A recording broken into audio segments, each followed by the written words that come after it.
Neste mundo tereis aflições, contudo, tenham ânimo, eu venci o mundo. Eu estou falando isso com vocês, Jesus fala, para que vocês tenham paz.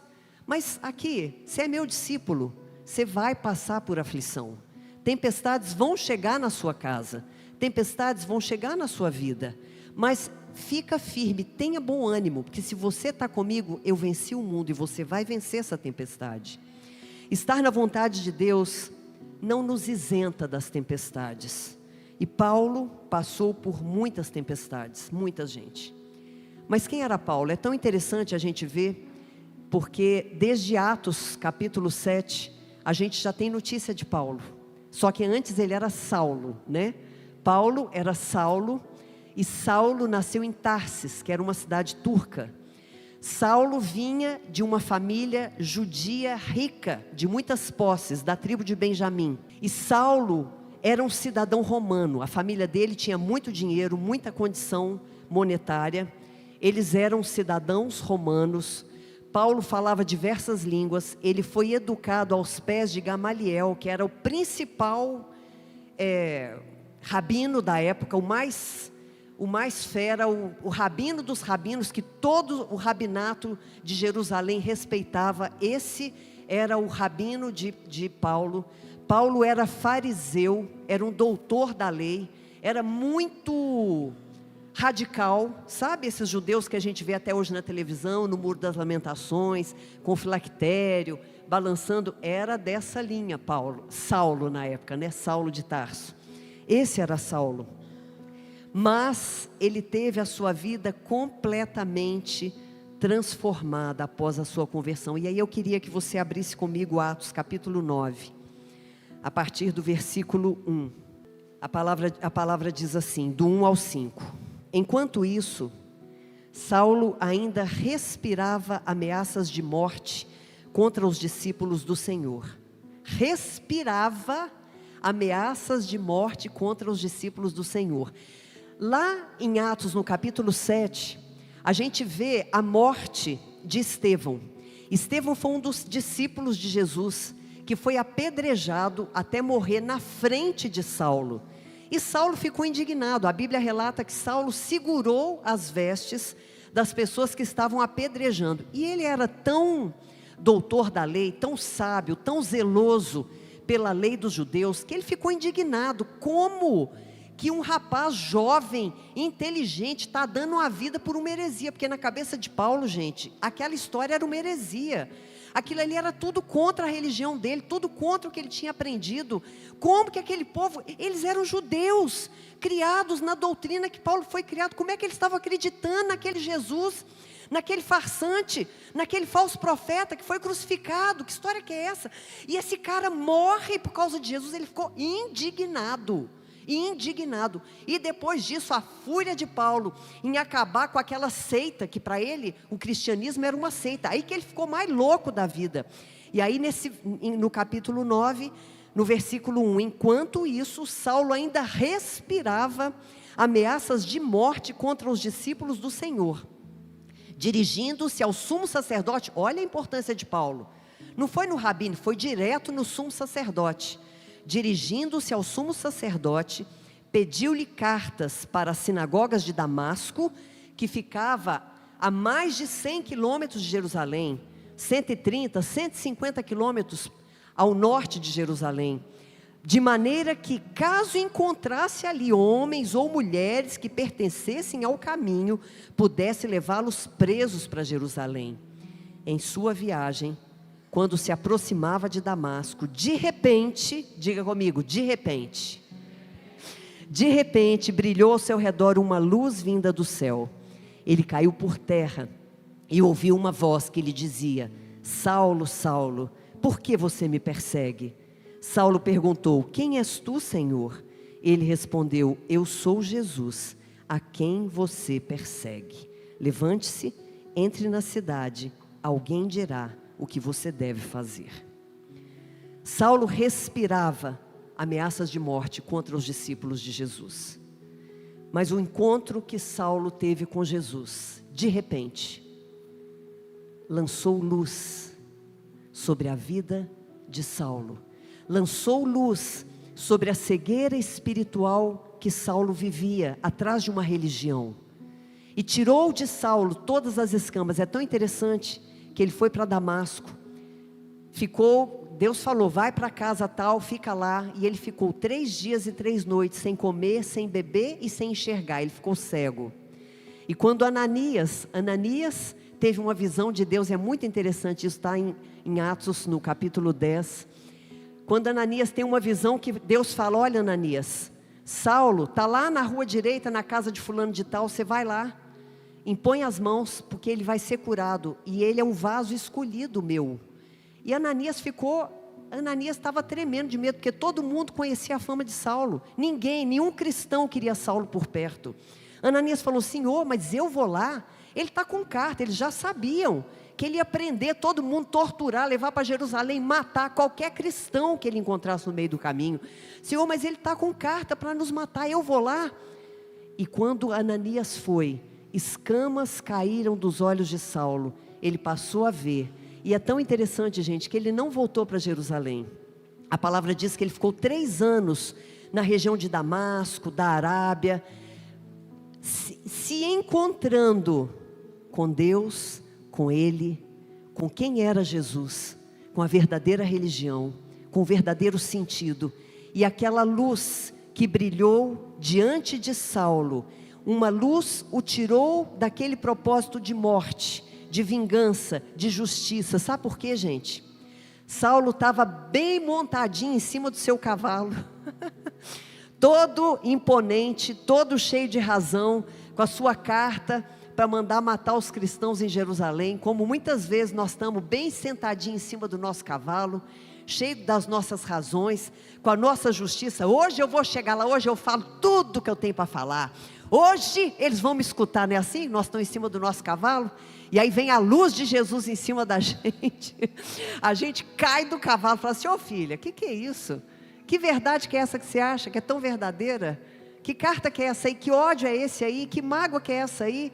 Que rancor que é esse aí? Que você está se sentindo assim tão poderosa, tão poderoso, tão cheio da verdade, tão cheio de si, tão independente de mim. Quem nunca não subiu no seu cavalo? Eu anotei aqui, quem nunca não subiu no seu cavalo, com as suas cartas de autorização, com as suas justificativas, com as suas razões, se sentindo imparável, corretíssimo, justíssimo, e dizendo, é hoje, de hoje não passa, hoje eu vou ter meu direito, hoje eu vou falar o que precisa ser falado, hoje o que está preso na minha garganta vai sair. Quem de nós nunca se sentiu assim, como Saulo se sentia naquele dia? E de repente, brilha uma luz vinda do céu. Deus põe luz em mim e em você e nos diz, não vai não, desce desse cavalo, confia em mim, porque os meus planos são outros para você. Os meus planos são mais altos que os seus planos.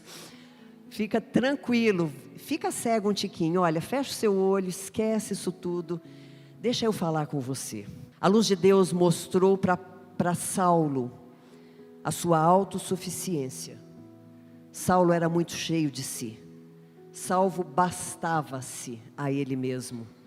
Em Atos, no capítulo 26, no versículo 14, está escrito assim, Paulo contando para o rei Agripa como foi a conversão dele, ele diz que ouviu aquela voz, Saulo, Saulo, por que me persegues?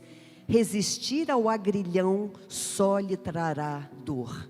Por que você recalcitra contra os aguilhões? Gente, aguilhão era um instrumento que era usado naquela época para adestrar os bois, tipo o chicote para cavalo.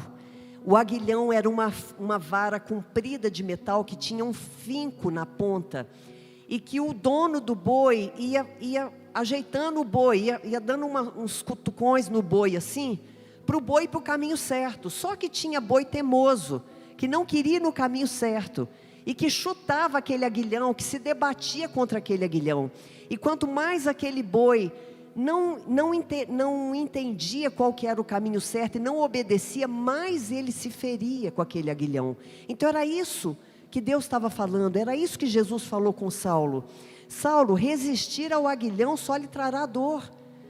Quantas vezes Deus está dando sinais para nós, quantas vezes Deus está nos falando e a gente resistindo ao aguilhão, resistindo àquele cutucão da nossa consciência, aquilo que nós sabemos que Deus está usando alguém para nos falar e a gente continua na nossa teimosia, na nossa autossuficiência, sem enxergar qual que é o propósito, sem enxergar qual que é o caminho de Deus. Deus estava dizendo para Saulo: já tem tempo que estou tentando chamar sua atenção, mas você é igual um boi teimoso, que mesmo no meio da dor, você não se rende. E muitas vezes nós temos passado por isso. Mas Paulo teve aquela luz. Paulo teve a sua autossuficiência vencida por Deus. Paulo se transformou num discípulo de Jesus. Paulo se transformou num apóstolo. E ele demorou 3 anos, gente. 3 anos para voltar a Jerusalém. Jerusalém era o centro da religião, tanto judaica quanto cristã naquela época. Jerusalém era o centro. Jesus morreu em Jerusalém. Os discípulos todos estavam em Jerusalém. A igreja crescia a partir de Jerusalém. Foi Paulo que levou a igreja para os gentios. A igreja era dos judeus naquela época e tudo, o centro era Jerusalém. Paulo, quando voltou depois de 3 anos, imagina, Paulo que era um doutor da lei, Paulo que era uma pessoa letrada, culta, que falava não sei quantos idiomas, que teve um encontro sobrenatural com Jesus, que ficou 3 anos só com Jesus, gente, nesses 3 anos ele foi perseguido, ele foi jurado de morte, muitos não acreditavam nele, não foi fácil esses 3 primeiros anos da vida de Paulo, e aí ele volta para Jerusalém. Se Paulo não tivesse sido transformado pela luz de Jesus, o que podia estar no coração dele? Estou voltando para Jerusalém, eu vou chegar lá. Os discípulos de Jesus, porque gente, os discípulos de Jesus eram galileus. Quem que eram os discípulos de Jesus?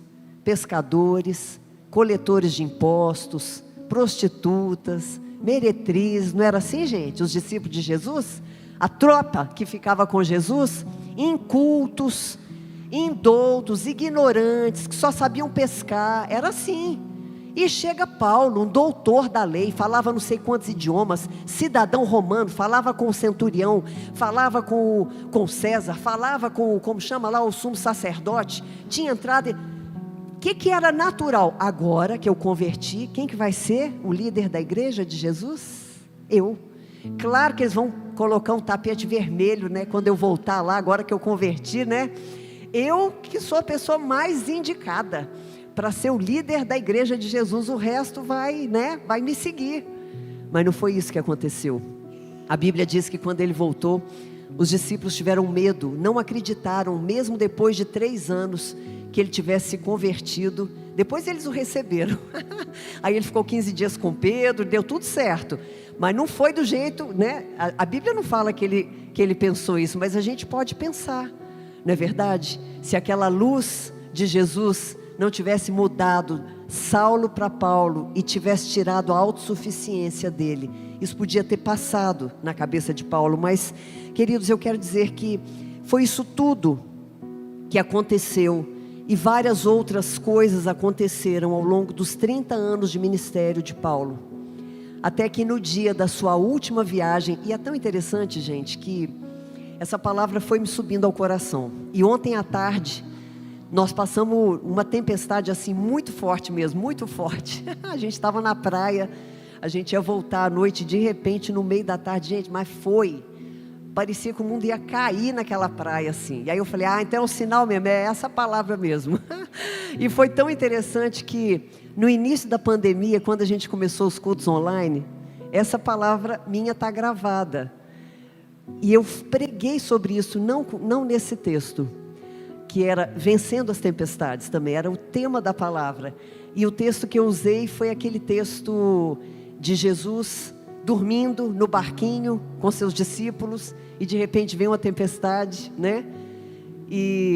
Mas há tantas tempestades, que foram tantos momentos difíceis que Paulo passou, mas naquela última viagem, depois de 30 anos de ministério, chegando o fim da sua vida, Paulo passa por essa tempestade. Ele se encontra no meio da maior tempestade que poderia se abater sobre ele.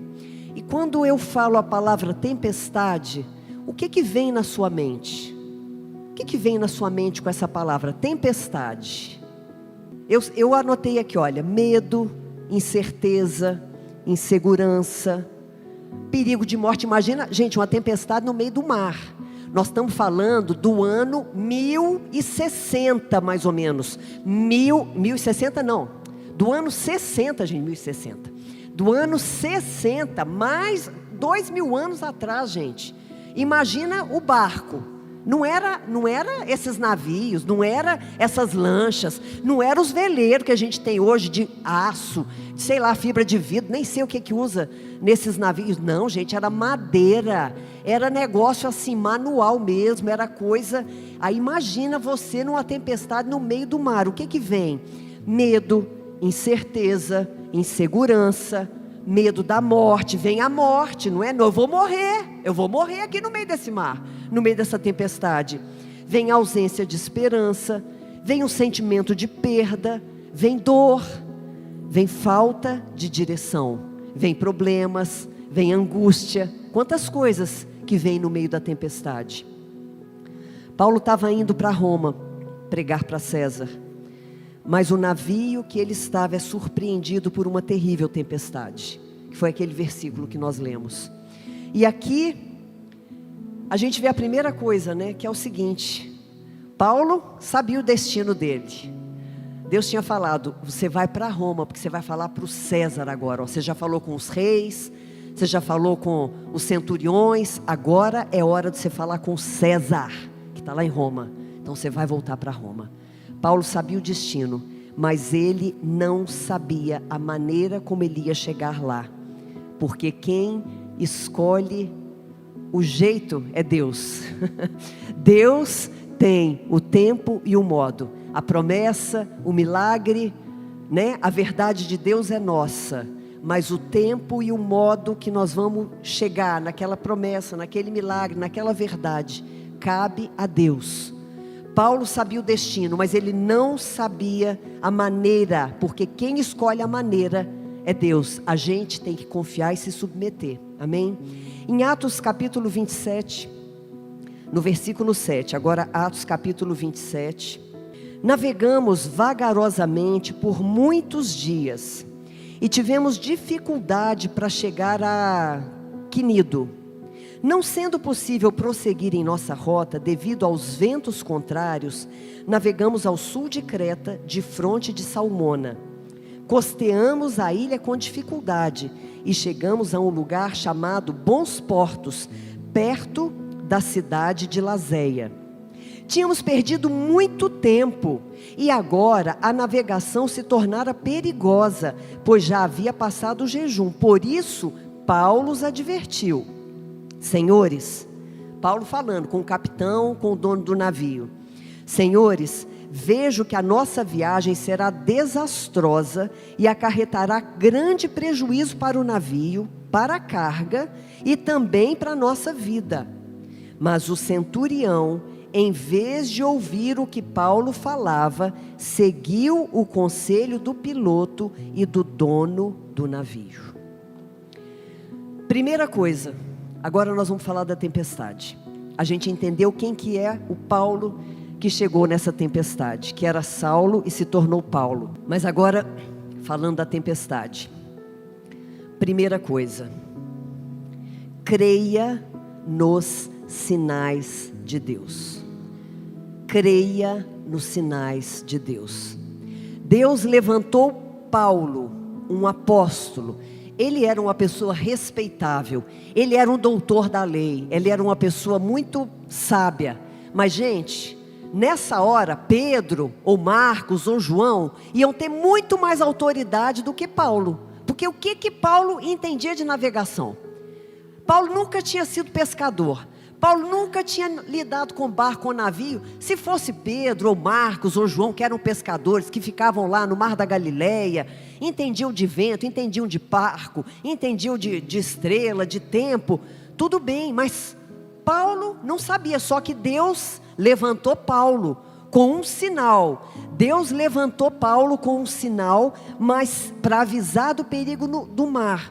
E olha, eu quero te dizer que todas as vezes que você está para enfrentar uma tempestade, Deus vai mandar os seus sinais. Abre para mim, 1 Coríntios capítulo 10, versículo 13. Todas as vezes que você vai enfrentar uma tempestade, Deus vai te mandar sinais. E muitas vezes você tem desobedecido, ou não crido, ou não percebido, não prestado atenção nesses sinais. E você tem entrado em muitas tempestades que você não precisava ter entrado, porque você não tem dado atenção aos sinais. 1 Coríntios capítulo 10, versículo 13. Aí, não vos sobreveio tentação que não fosse humana, mas Deus é fiel e não permitirá que sejais tentados além das vossas forças. Pelo contrário, juntamente com a tentação vos proverá livramento, de sorte que a possais suportar. Amados, todas as vezes que você está para enfrentar uma tempestade, Deus vai mandar os seus sinais. O problema é quando respondemos com incredulidade ou indiferença aos sinais que Ele nos manda. Deus vai te dar sinais, vai te avisar, ou para você não entrar. Se Ele pode te livrar daquela tempestade, Ele vai fazer isso. Se não, para te falar, meu filho, vai vir uma tempestade, mas presta atenção, ó, é assim, é assado, é por aqui, é por ali. E aí a gente, por incredulidade ou por indiferença, não vê as placas de advertência quando uma tempestade se aproxima da nossa vida. Às vezes Deus levanta uma plaquinha assim, ó, não case com tal pessoa, uma plaquinha. Aí a gente finge que não vê. Aí Ele levanta um cartaz, não case com tal pessoa. Aí você continua fingindo demência, né?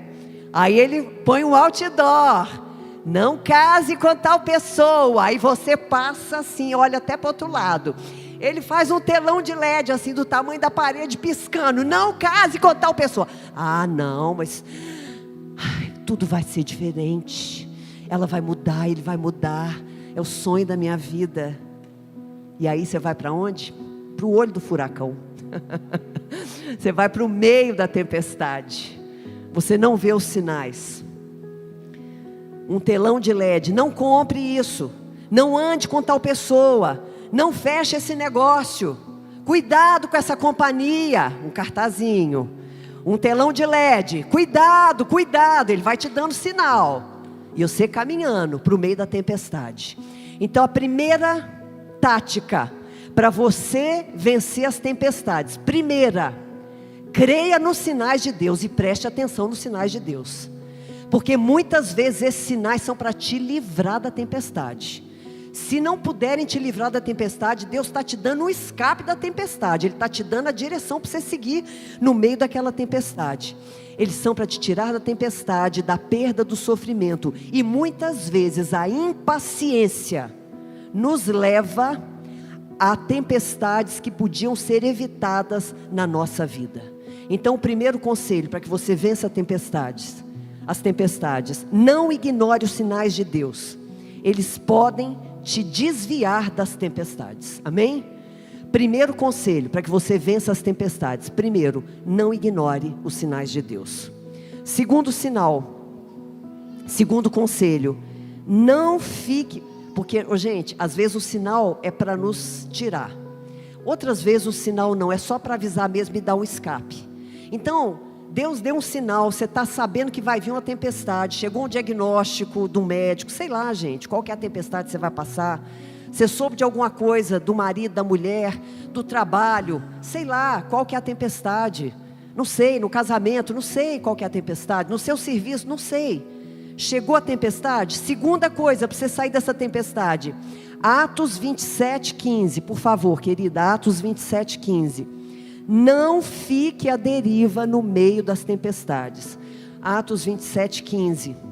E sendo o navio arrastado com violência, sem poder resistir ao vento, cessamos a manobra e nos fomos deixando levar. É a Nova Versão Internacional, NVI?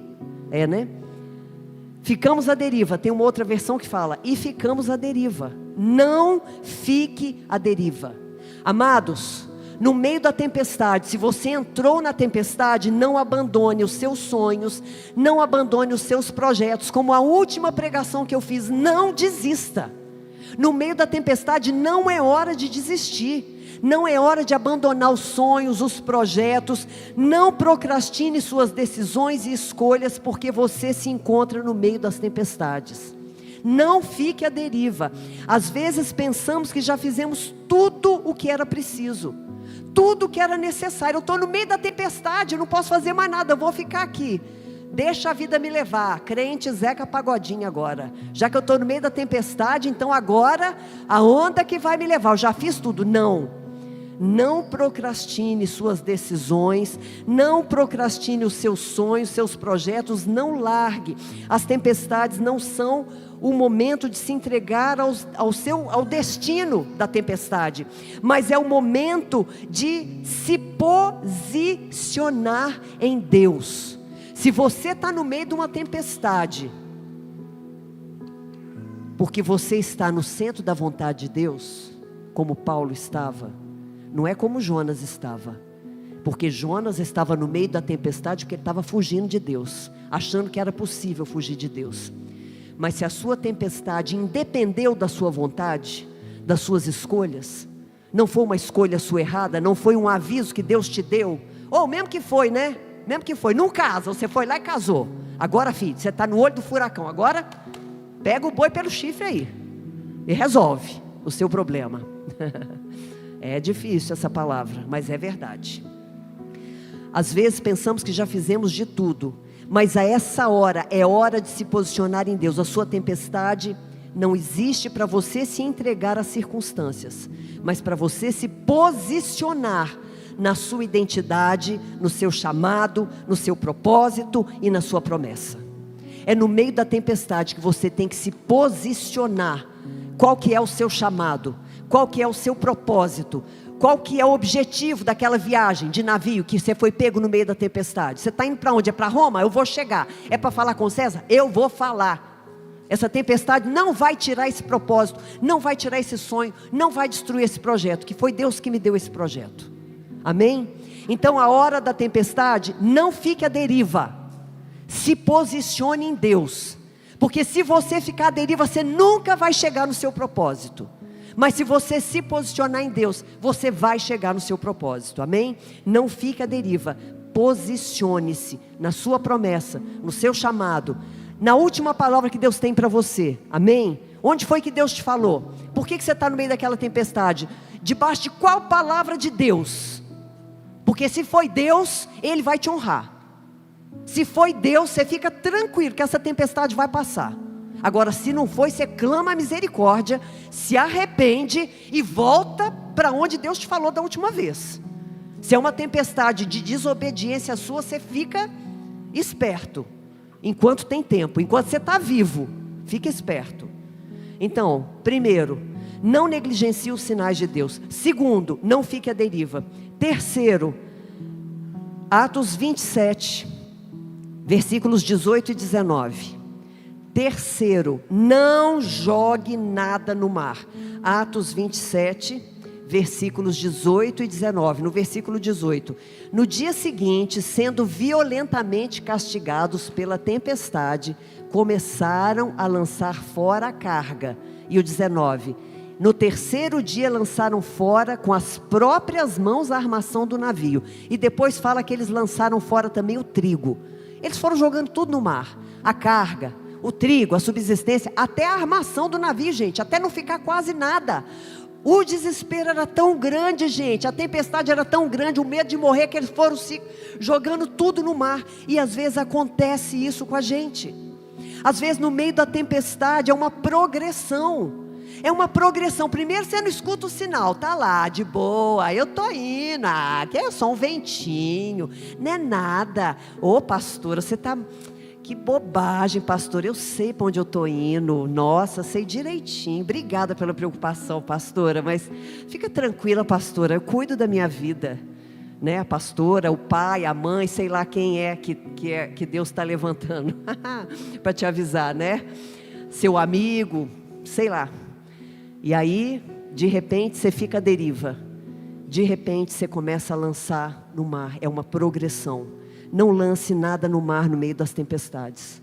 Não deixe o medo e a incerteza das tempestades tirarem de você seus valores, seus princípios, seus dons, seu chamado. O que você está lançando no mar, no meio da tempestade da sua vida? Os valores que você tinha e que agora no meio da tempestade, isso não vale de nada. Estou no meio da tempestade, tchau para esse valor, tchau para esse princípio. Não, o que importa é o fim. Os meios, o que importa é o fim. Os meios, como é que eu vou chegar lá, não me interessa. O que importa é que eu vou chegar lá.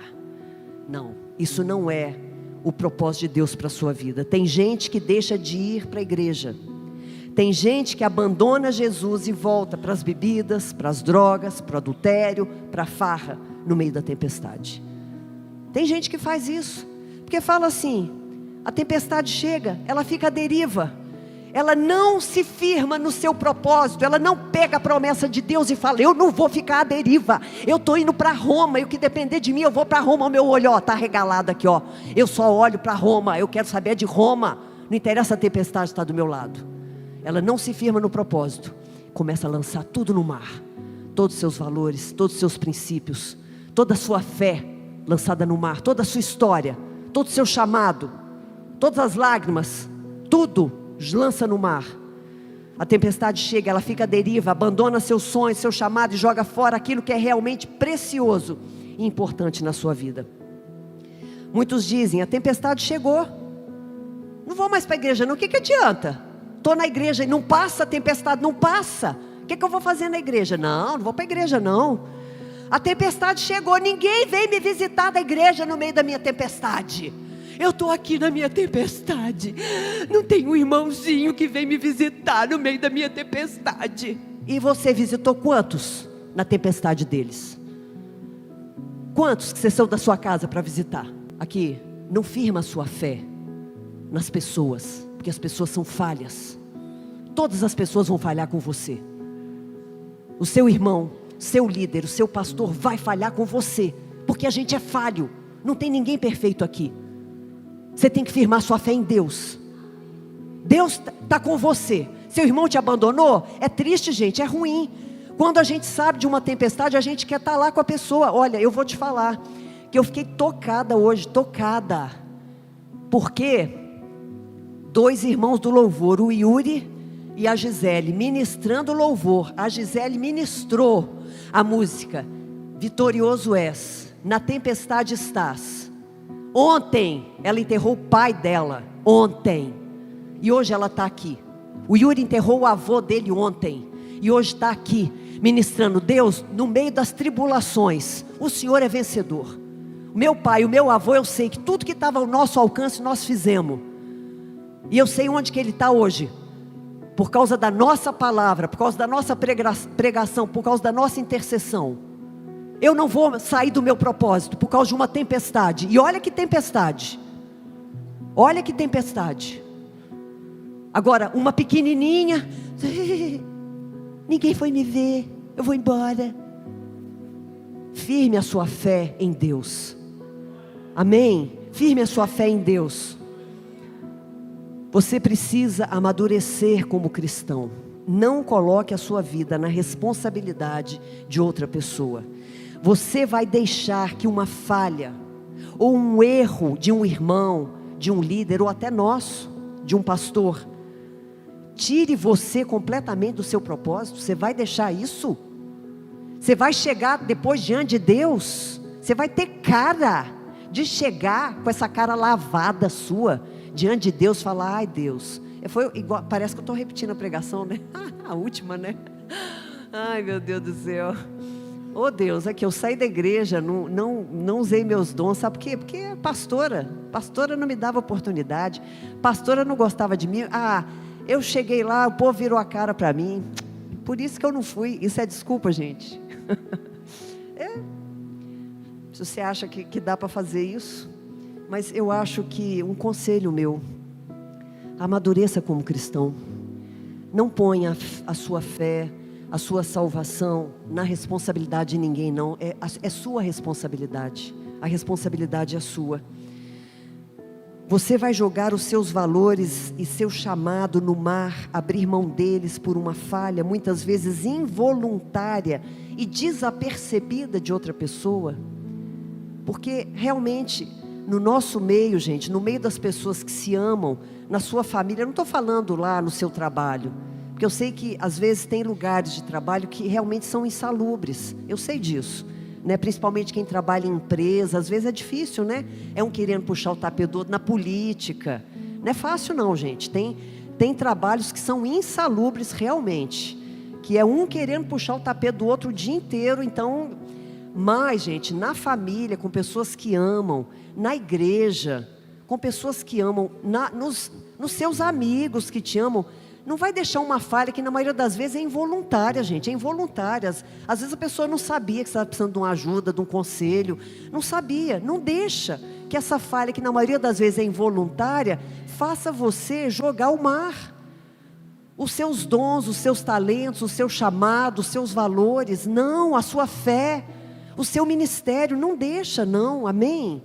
Dá uma segunda chance, fala com a pessoa, amém? Cresça, amadureça.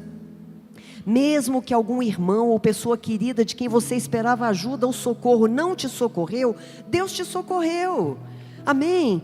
Ele nunca te abandonou. Não jogue fora seus valores no meio das tempestades. As tempestades da vida revelam, gente, o verdadeiro cristianismo.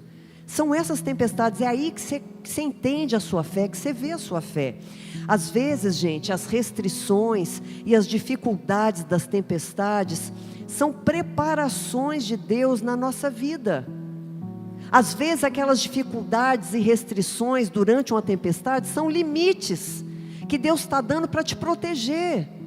São direção e proteção. Não jogue nada no mar, amém? No meio da tempestade, não jogue nada no mar. Diga para a pessoa do seu lado assim: não jogue nada no mar, no meio da tempestade. Guarda, guarda. Gente, eles jogaram tudo. Jogaram a comida, jogaram a carga, jogaram até o navio no mar, gente. Eles estavam desesperados. E olha como é que é uma progressão. Primeiro não vê o sinal, segundo fica a deriva, terceiro começa a jogar tudo no mar, quarto, eles se desesperam. Atos 27, no versículo 20, põe para mim, querida, Atos 27, 20, olha que interessante. Fala assim, olha: como passaram muitos dias sem que o sol e as estrelas aparecessem. Olha essa tempestade. Gente, o trem estava tão sério que não dava para ver o sol. Gente, ontem foi assim lá onde a gente estava, mas foi uma tempestade, ficou tudo branco assim, ó.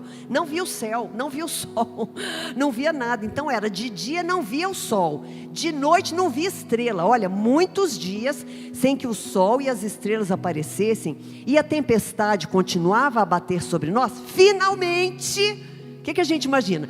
Finalmente, nossa, vai acontecer uma coisa boa, né? Ai, agora, finalmente. E aí o que acontece? Perdemos toda a esperança de nos salvarmos. Nessa hora vem o desespero, e essa é a progressão. Deus nos manda sinais da tempestade, a gente ignora.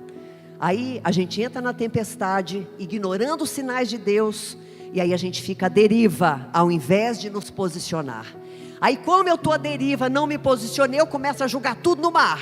Não vou para a igreja mais, tchau para esse casamento, tchau para esse valor, tchau para isso aqui, vai para o mar, não adianta nada, eu estava certinha, bonitinha, lá ó, cristãzinha, e estou no meio dessa tempestade, vou jogar tudo no mar. E aí finalmente a gente se desespera. Mas Jeremias, capítulo 29, põe para mim, querida, Jeremias 29, versículo 11, Deus fala assim: pois eu é que sei os planos que eu tenho para você, diz o Senhor, planos de paz e de um futuro, para te dar uma esperança, porque eu conheço os planos que tenho para vocês, declara o Senhor, planos de fazê-los prosperar, não de causar dano, planos de dar a vocês esperança e um futuro. Eu é que sei, toda falta de esperança é fruto de uma mentira do diabo na sua vida, mesmo no meio da tempestade. Você não pode se desesperar em momento nenhum, mesmo no meio da tempestade. Qualquer área da sua vida sem esperança ou com desespero está sob a influência de uma mentira. Onde é que está o desespero? É no seu casamento, não tem mais jeito. Calma, no que depender de você vai ter jeito sim. Agora vamos ver a outra parte. Mas no que depender de você vai ter jeito sim. Meu filho não tem mais jeito, está no meio das drogas. Calma, você vai dobrar o seu joelho, porque onde tem Deus tem esperança. Mas eu estou com a sentença do médico aqui, não tem esperança. Calma, tem esperança sim. Jesus levou sobre si as enfermidades, amém? Mas essa conta aqui, ou essa dívida, calma, um passo por cada vez. Tem esperança. Não se desespere. Se tem Jesus na nossa história, tem esperança para nós, amém? Tem Jesus na sua vida? Tem Jesus na sua história? Tem esperança para você. Paulo não perdeu a sua esperança. Em Atos 27, a partir do versículo 21, Atos 27, a partir do versículo 21, visto que os homens tinham passado muito tempo sem comer, Paulo levantou-se diante deles e disse: os senhores deviam ter aceitado o meu conselho de não partir de Creta, pois assim teriam evitado esse dano e prejuízo. Deus me usou, vocês não quiseram, mas Deus me usou. Mas agora recomendo que tenham coragem, pois nenhum de vocês perderá a vida, e apenas o navio será destruído. Pois ontem à noite apareceu-me um anjo de Deus a quem pertenço e a quem adoro, dizendo-me: Paulo, não tenha medo, é preciso que você compareça perante César. Deus, por sua graça, deu-lhe a vida de todos os que estão navegando com você. Assim, tenham ânimo, senhores. Creio em Deus que acontecerá conforme me foi dito. Amém? Paulo adorou, ele não ficou à deriva, ele ouviu os sinais, ele não jogou nada no mar, ele se apegou, ele se posicionou, se apegou à sua promessa, ele não se desesperou. Isaías, o texto que eu abri a pregação hoje, não a pregação, o culto hoje, é Isaías capítulo 43, do verso 1 ao 3, abre lá para mim de novo, Isaías 43, do verso 1 ao 3, onde Deus diz assim, Isaías 43, você põe para mim, querida? Mas agora assim diz o Senhor, aquele que te criou, ó Jacó, aquele que te formou, ó Israel, não tema, pois eu o resgatei, eu te chamei pelo nome, você é meu. Versículo 2, quando ele disse, vocês entendem a diferença de quando e de si? Será que a tribulação é só para a pastora? A tempestade é só para o líder? Ou é só para o pecador? Ou é só para o santo demais? Ou é só para o justo demais? É para todos. Quando? Nós vamos passar, gente. Quando você passar pelas águas, eu estarei com você. Quando você passar pelos rios, eles não vão te encobrir. Quando você passar pelo fogo, você não vai se queimar. As chamas não te deixarão em brasas. Versículo 3. Porque eu sou o Senhor, o seu Deus, o Santo de Israel, o seu Salvador. Ele deu o Egito e deu Jesus. Ele deu Jesus como resgate para te livrar. Em teu lugar, Ele deu o Filho dele para te livrar. Ele está conosco quando não é si. Ele é o Senhor, Ele é o nosso protetor, Ele é o nosso Salvador, em todas as circunstâncias, Ele estará comigo. Lá em Hebreus capítulo 11, versículo 13, versículo 5, a palavra diz, Deus mesmo diz, nunca te deixarei, jamais te abandonarei. Nunca te deixarei, jamais te abandonarei. Então, não se desespere. Creia, confie, se posicione. E faça o quê? Em último lugar, para que você saia das tempestades, lance as suas âncoras. Diga, eu vou lançar as minhas âncoras. E há várias âncoras. Nesse texto de Atos 27, eles falam de 4 âncoras. Mas eu quis falar de 2 âncoras. A primeira âncora é a âncora da presença de Deus.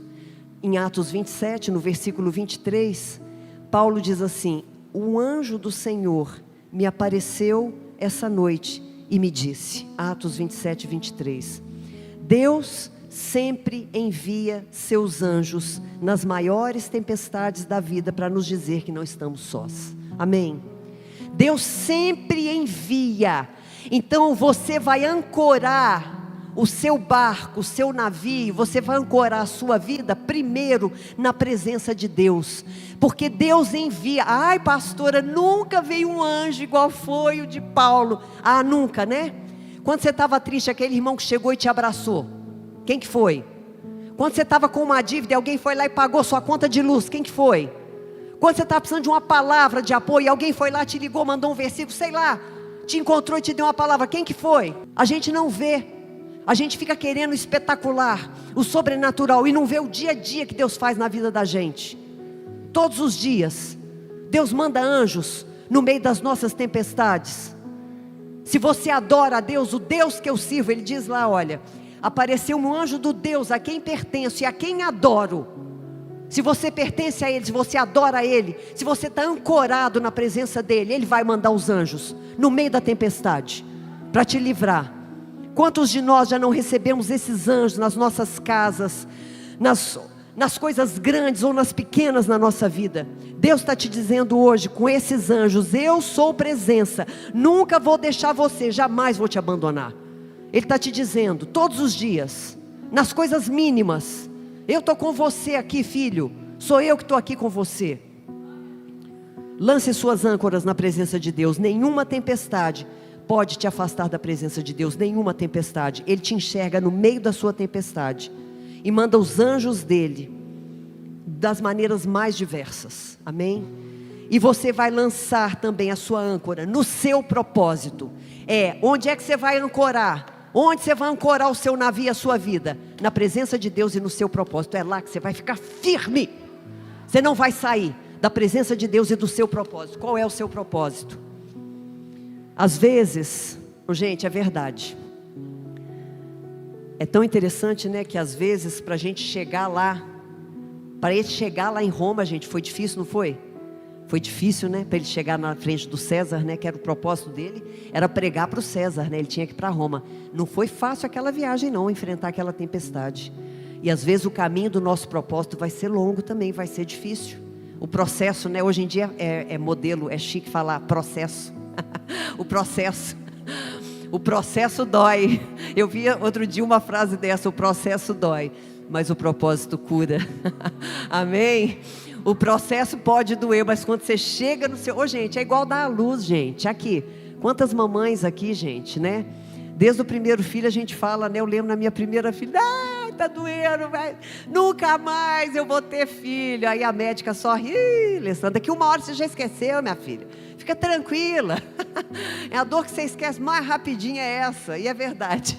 A gente nem lembra. Depois que chega aquele trenzinho na mão da gente, gente, que é isso? Que dor, que dor. Dor nenhuma, que dor. Que eu tive dor? Nem estou sabendo que eu tive dor. O processo dói, mas o propósito cura, né? Não tente entender o método. Não tente, gente. Foi o que eu falei no início.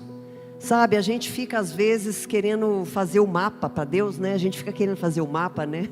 A gente é tão autossuficiente que fica fazendo as nossas... Como é que chama? Igual o Cebolinha, né? O Cebolinha faz os mapas lá para... Os planos dele, maquiavélico, né? Para poder enganar a Mônica, nunca dá certo, né? Ele fica com o cascão. A gente fica assim também, fazendo os planos para roubar o coelho da Mônica, nunca vai dar certo, porque não é... O plano de Deus é mais alto. Não fiquem querendo entender o método, a forma. Foque no seu propósito, foque no seu objetivo, confie em Deus.